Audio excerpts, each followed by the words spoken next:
Blue Sky et Mastodon, quelle est la différence ? Je vais faire un petit peu un explication no jutsu. Je regarde Jujutsu Kaisen en ce moment, c'est pas tout à fait Naruto, mais bon, je suis dans l'ambiance. Donc, Blue Sky versus Mastodon. Je pensais pas traiter ce sujet, mais j'ai entre-temps écouté Mike Masnick en parler. Mike Masnick est passionnant. Et je trouve qu'en fait, Blue Sky est beaucoup plus qu'un autre Mastodon, qu'une alternative au fait divers, qui fait exactement la même chose que le fait divers, en parallèle. En fait, il y a beaucoup plus que ça. Reprenons depuis le début. Qu'est-ce que c'est que Mastodon et le fait divers ? En fait, depuis la création de Twitter, ou quelques années après, il y a des gens qui souhaitaient avoir une alternative au modèle centralisé de Twitter. C'est-à-dire que Twitter est une forme de communication qui est intéressante, qui a son utilité, et ses défauts bien sûr, et la réponse d'une partie du public à l'existence de Twitter, c'était « il faudrait que nous ayons une alternative décentralisée et libre à Twitter ». Et donc, les développeurs de Mastodon ont utilisé un protocole existant qui s'appelle ActivityPub, qui en gros permet d'envoyer des updates à différents récepteurs. Et en gros, ils s'en sont servis pour créer Mastodon. Il y a plein d'autres types de services type Mastodon, PixelFed, des choses comme Instagram, des choses comme Twitter, etc. D'une manière générale, ActivityPub et le fait divers est un système qui permet d'envoyer du contenu à plein de réseaux différents, à plein de services différents, avec une liberté décentralisée totale. C'est hyper intéressant. Est-ce que ça a une application utile pour les utilisateurs ? L'avenir nous le dira, on ne sait pas encore. Mais quand Blue Sky est arrivé, on avait un petit peu l'impression que c'était la même chose, mais pas compatible. Et donc, pourquoi Blue Sky ? Eh bien, remontons également un petit peu. Blue Sky, c'est une initiative lancée par Jack Dorsey, quand il était à la tête de Twitter, qui a financé le développement d'un protocole différent, aussi dans l'idée que Twitter était trop centralisé. Donc vous vous dites, trop centralisé, le fait divers et Blue Sky, c'est un petit peu la même chose. Pas tout à fait. En fait, l'idée de Blue Sky, c'est d'externaliser non pas forcément les serveurs, mais c'est possible, on peut imaginer des serveurs différents pour des services type Blue Sky, qui est en gros une copie de Twitter, soyons honnêtes. Mais le but principal, c'est d'avoir l'externalisation des flux et des services de modération. Et ça, c'est hyper intéressant. Les flux, d'une part, parce qu'on peut choisir d'avoir différents flux qui ne sont pas juste des listes de personnes à suivre ou de sujets à suivre, qui sont des flux algorithmiques qui vont sélectionner dans la grande mer de données qu'il y a sur Blue Sky, tous les tweets, toutes les réponses, tous les likes, tout ça, c'est commun, tout le monde y a accès, et donc les flux vont pouvoir choisir de manière algorithmique, des algorithmes spécifiques décidés par le concepteur de l'algorithme, ce qu'on va vous afficher. Donc c'est pas juste une liste de personnes à suivre, c'est vraiment ce qu'on va faire ressortir, ce qu'on va faire remonter, ce qu'on va vous montrer. Ça, c'est plein de flux, il y en a déjà plein sur Blue Sky. Mais il y a un autre aspect qui est hyper intéressant, c'est l'externalisation de la modération. C'est-à-dire qu'on pourra également choisir non seulement les flux qu'on va suivre, on pourra en avoir plusieurs, mais également les services de modération qu'on va suivre. C'est-à-dire qu'on pourra choisir d'avoir telle modération appliquée à tel flux ou telle autre modération appliquée à tel autre flux. L'idée étant que philosophiquement, ça n'est plus une entité centralisée qui est responsable de la modération.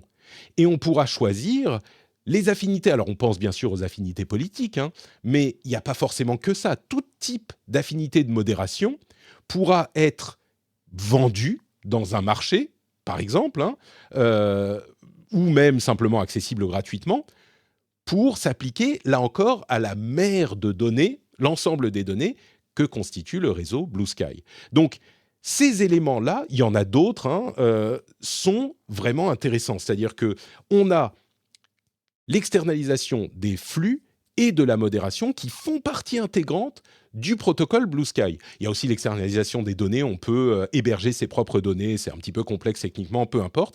Mais ces aspects-là me paraissent vraiment Mastodon intéressants le fait parce aussi, ça. que... Mastodon le fait aussi.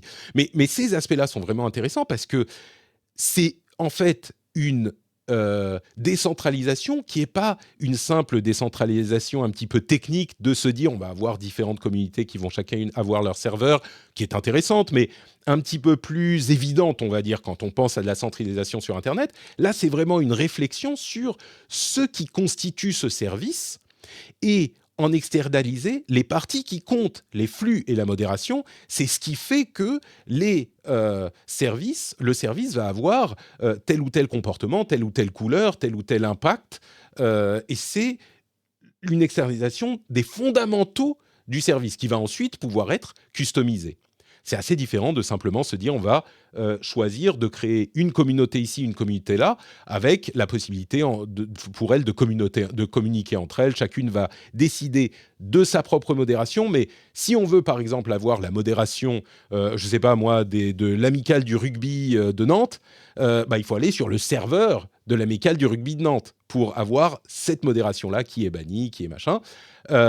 Sur Blue Sky, on pourra choisir le flux, il n'y aura pas un serveur sur lequel on doit aller. On a son compte Blue Sky, on choisit le flux du rugby avec la modération de telle ou telle personne, et voilà. Et on peut customiser vraiment son utilisation du service. C'est hyper intéressant, je trouve. Ah, c'est génial. Et moi, je fais le parallèle avec la différence en fait que tu as entre les deux approches. Alors, on pourrait le faire en fait, hein, avec le protocole ActivityPub là, et ce que fait Complètement. et ce que fait Mastodon. On pourrait le faire aussi. C'est juste une question de se poser le niveau de réflexion à différents niveaux. Là, Mastodon, on est à un niveau plus bas, au niveau technique, protocole, c'est vraiment le flux d'échange où transitent les données. Et Blue Sky se pose à un niveau au-dessus, c'est vraiment les usages, en fait, les différentes populations utilisateurs et quels sont les besoins, les différentes choses que je vais pouvoir utiliser dans un axe décentralisé. Et ça, c'est vachement bien. Moi, je fais le parallèle avec le monde de la tech dans lequel j'évolue. Ça va être plus des gens, tu vois, côté produit utilisateur qui se sont posés la question, côté Blue Sky en disant, ben, on va réfléchir vraiment aux usages, que côté technique avec ce que fait Mastodon. Ok, bougez pas, on change les flux réseau protocole et puis voilà, c'est bon, vous avez votre solution. Mm. Et après, vous en faites ce que vous voulez, démerdez-vous avec ça. Non, non, c'est un autre niveau de réflexion, c'est hyper intéressant. Ça ouvre énormément de perspectives, hein, tu l'as dit, sur les capacités effectivement à avoir des flux beaucoup plus personnalisés. Alors maîtrisés, oui, mais ça tu l'as des deux côtés, mais surtout personnalisés avec, tu vas pouvoir assembler ces différentes choses. Moi, je trouve ça hyper, hyper intéressant. Techniquement, c'est pas très, très, très loin, même si c'est des protocoles qui sont encore une fois différents. C'est pas le même protocole dessous entre les deux, mais l'un n'empêcherait pas l'autre. Mais ça reste open source, hein. Je crois qu'une grande partie de Blue Sky est aussi open source. En tout cas, je sais qu'à l'initiative, Tout à fait, au oui. démarrage, c'était quelque chose qui était réfléchi très, très open source. Donc, encore une fois, ça reste assez ouvert à ce niveau-là. Donc, moi, je trouve ça hyper, hyper intéressant. Je pense qu'il gagne aussi de la street cred, Blue Sky, en parlant de tout ça, par rapport à tout ce qui peut se passer sur les réseaux sociaux. Donc, en espérant que ça leur ramène du monde aussi, en leur disant, bah, grâce à ça, regardez, l'herbe est plus verte chez nous, ça va ramener du monde. Et peut-être qu'à un moment donné, mais ça va inverser la tendance quand même. Même si tu en parlais déjà il n'y a pas longtemps, mais Twitter X reste encore the place to be si tu veux avoir les infos, Mm. contacter les gens, tout ça, tout le monde est là-bas. Peut-être que ça fera encore plus pencher la balance pour faire venir les gens chez eux. Je sais pas encore. Mais en tout cas, ouais, techniquement et d'un point de vue produit, c'est un super beau move et il y a un vrai besoin là-dessus. Et surtout, ça ramène beaucoup à des usages d'Internet qu'on a connus au début ensemble. C'est-à-dire que c'est un peu plus, comment dire, c'est libéral en fait. Comme approche, c'est très, tu réfléchis complètement à ta décentralisation en disant, ben, on va Mm. tout décentraliser et après, vous avez le choix d'assembler ça comme vous voulez, chacun. Mais on vous C'est fournit toutes vraiment les briques pour ça. le faire. C'est-à-dire que l'approche de Mastodon, et je ne veux pas critiquer Mastodon pour le principe, hein, mais l'approche de Mastodon, c'est vraiment, on veut décentraliser Twitter. Qu'est-ce qu'on va faire? Eh ben, on va faire plein de petits Twitter. Chacun peut avoir son petit Twitter. C'est le but.